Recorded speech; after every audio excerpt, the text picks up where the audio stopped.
Mentre a Roma i vertici aziendali incontravano i tecnici dei ministeri, il comune di Chioggia e il comitato No GPL, in Laguna Costa Bioenergie si sta già attivando per valutare i profili adatti e le assunzioni nel futuro deposito di GPL in Val d'Ario. Ieri alle ore 18, all'Hotel Grande Italia in Piazza Vigo a Chioggia, i delegati dell'impresa fidentina hanno incontrato circa 20 persone, tra cui una sola donna, che nei mesi avevano inviato il proprio curriculum professionale. Si tratta per lo più di aspiranti conducenti dei grossi veicoli in dotazione, che dovrebbero essere assunti all'impianto in numero di 30. Almeno altrettanti saranno i posti di lavoro direzionali all'interno della struttura, per profili di alta specializzazione.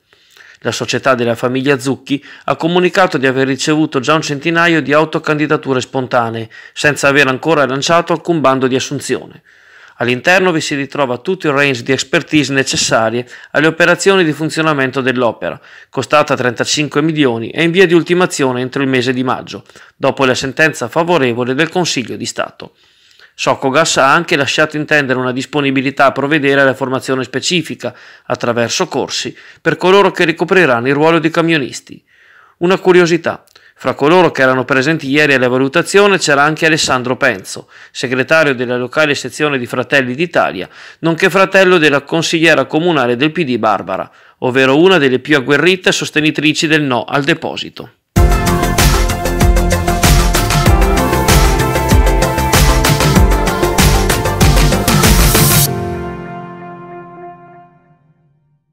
Suo giro notturno e furtivo a caccia di spiccioli, lo Smilzo non ha mancato di rivolgere le sue attenzioni allo studio di una parrucchiera di Sottomarina, colpito già mesi fa e per 2 volte nelle ultime notti.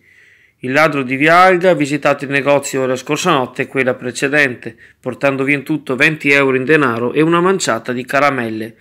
Ciononostante, la facile viabilità dell'esercizio ha messo in ambasce le gestrici, che stanno valutando di installare un cancello in ferro in luogo delle eventuali telecamere di videosorveglianza, dal momento che lo Smilzo, noto alle forze dell'ordine, ha dato già prova di saperle deviare o anche di fregarsene se viene ripreso. Intanto la titolare ha sporto denunce ai carabinieri, ai quali sono affidate anche queste ulteriori indagini.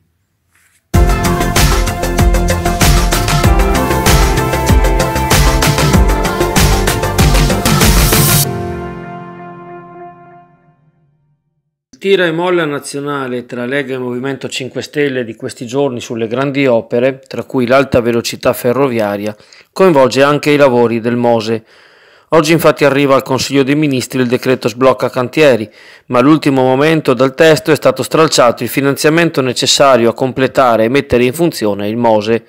Il ministro Toninelli aveva cercato di trovare fondi attraverso la Cassa Depositi e Prestiti e la Banca Europea per gli investimenti, e a quanto affermano le cronache parlamentari, una ripicca mascherata da difficoltà contabile metterebbe un nuovo freno al termine dell'opera infinita. Il decreto legge necessario a bypassare la delibera del Comitato Interministeriale per la Programmazione Economica, in ballo c'erano e ci sono 900 milioni. Solo una settimana fa una delegazione parlamentare stellata aveva fatto visita ai cantieri, giunti alla realizzazione del 94% del progetto. C'è preoccupazione anche per lo stop alla nuova struttura che dovrebbe occuparsi della salvaguardia di Venezia e della laguna, a partire proprio dal funzionamento del Mose. Lo stralcio del decreto ha quale conseguenza la rimessa in discussione della governance dell'opera, e sullo sfondo si staglia la richiesta di danni esercitata dall'impresa Mantovani per essere stata estromessa dal prosieguo dei lavori e per i ritardi nei pagamenti. Circa 200 milioni che impensieriscono non poco il Consorzio Venezia Nuova e la mano pubblica.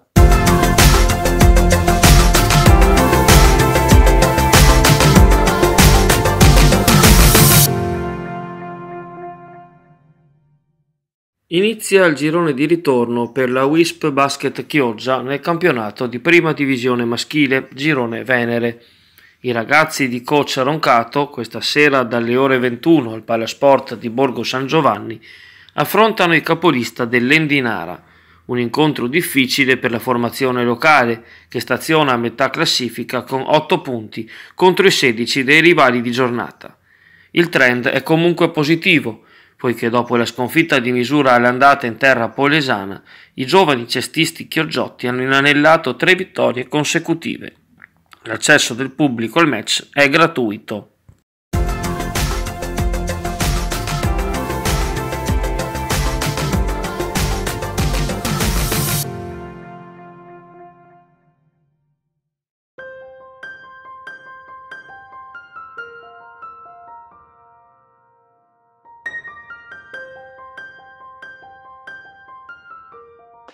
Amici carissimi di Network Azzurra e Meteo Brollo, un sereno buongiorno a tutti voi.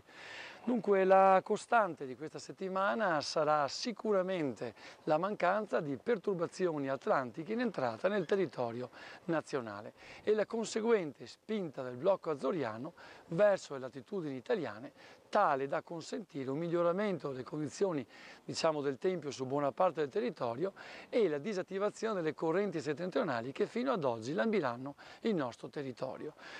Altresì queste correnti settentrionali hanno avuto il pregio di liberare l'atmosfera dai gas nocivi di scarico, ovviamente dai PM10, e di riportare temperature nei prossimi giorni primaverili, se non addirittura tardo primaverili.